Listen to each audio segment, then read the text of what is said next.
Hi, Trevor here, reflecting on life through music. Thank you for stopping by.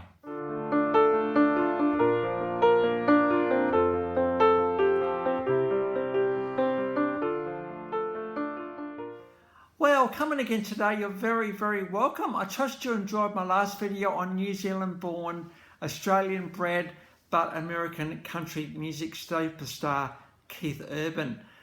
He's had a string of #1 singles and albums, and through his song Making Memories of Us, we looked at how important memories are, particularly if you're in a couple, the words you say, the intimate moments you share, and the time you spend together. So I trust you found that one encouraging. We're going from there to 1983 in Melbourne, Australia. Scott Kahn on lead vocals, Bruce Kerno on drums, Greg Dorman on lead guitar, Craig Heinrich on bass, and Greg Woodhead on keyboards. These guys to get together, and they guys have been designated as synth pop with a dash of funk, making Kids in the Kitchen, who we're looking at today, quite a compelling act indeed. In fact, these guys pretty well took Australia by storm in the early 1980s, and they were kind of touted as the next big thing in Australia. They released a few singles before the 1985 album Shine was released. Change and Mood's probably one of their most recognisable songs. I do like the guitar in this in particular. It's very intricate indeed, and Scott's vocals are amazing. And Change and Mood, I could sense it every day.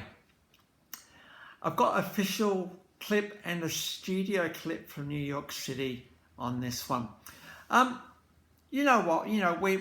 Life changes. Our view of life differs as we progress. The way we feel about life changes as well.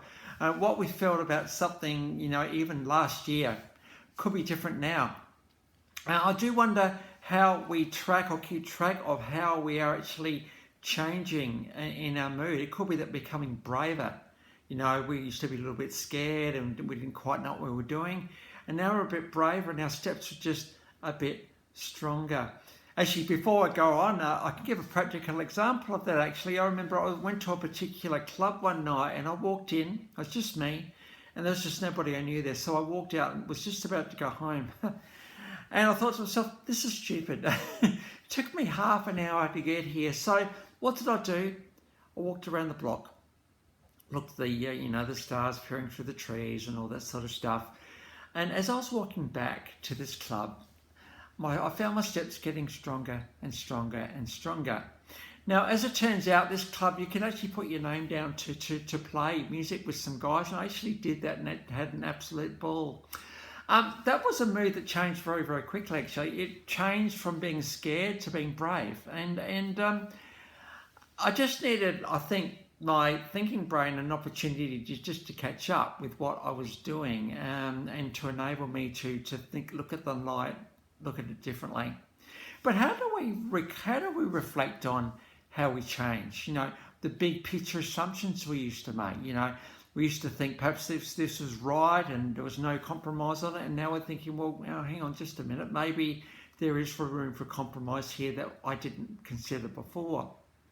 It could be that there's a really important reason why that is the case. You still are you, and what you hold to is important, but you're willing to consider more than just the black and white.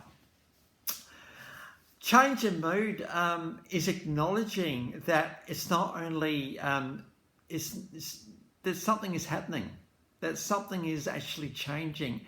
It's like a sense of it, a bit of a sense of it every day. We want to, I think, develop as human beings, don't we? We want to be able to develop our understanding and our emotional maturity, I suppose. We want to also develop our interactions with love and how we love somebody else and all that stuff as well. We want to be able to consider who we are as parents, and certainly as our kids get older, what was a young baby, helpless, is now an adult. And how do you parent an adult? Now, it requires a different way of thinking.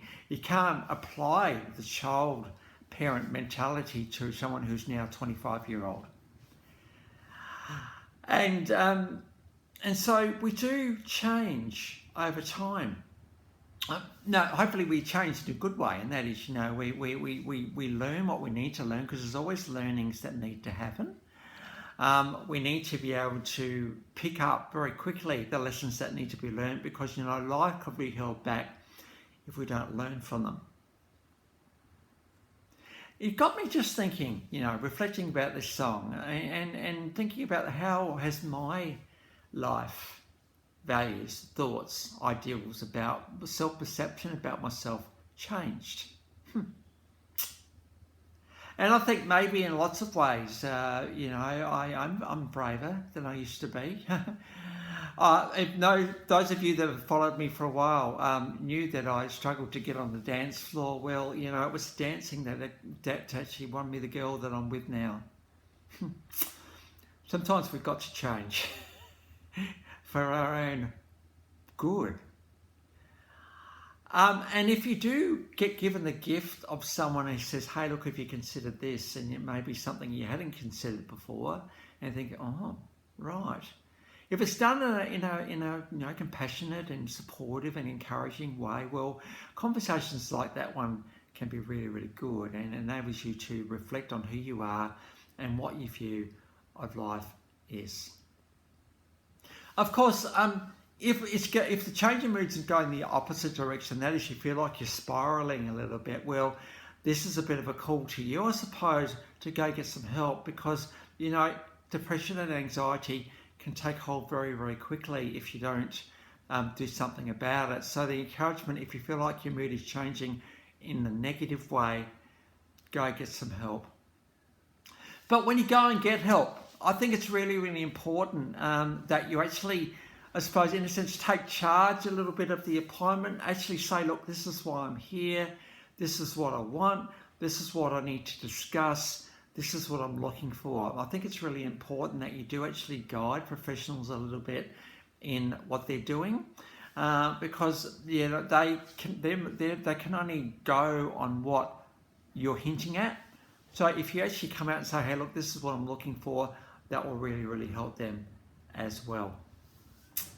So Change of Mood was an absolutely classic song of Kids in the Kitchen, a song I do remember with fondness. They would tour to support the band, the iconic band, the Models, and they would become headliners themselves.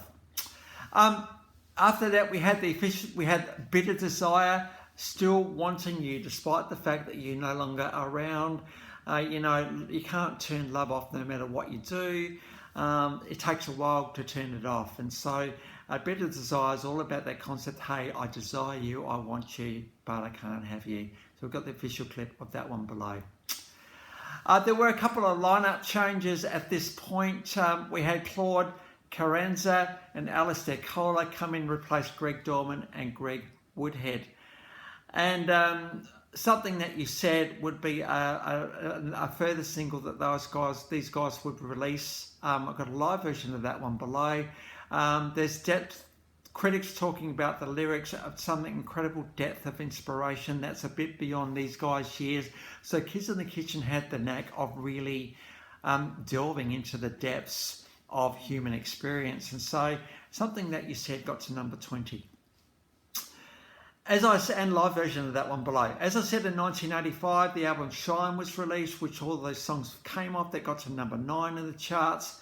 And the industry was kind of staking up and taking notice at that point. But things would start to quiet down for these guys. In 1987, they did release the EP Terrain. I've got the official clip of Out of Control in the description below. In 1988, these guys did decide to call it quits. Kids in the Kitchens had 2 albums and 10 singles in their few years that they had together. And they did, I think, capture the essence of Australia and where Australia was heading with music in those, 5 years of them being together. They were kind of very, very popular, quite successful, and really just were in there at just the right time for Kids in the Kitchen to actually work.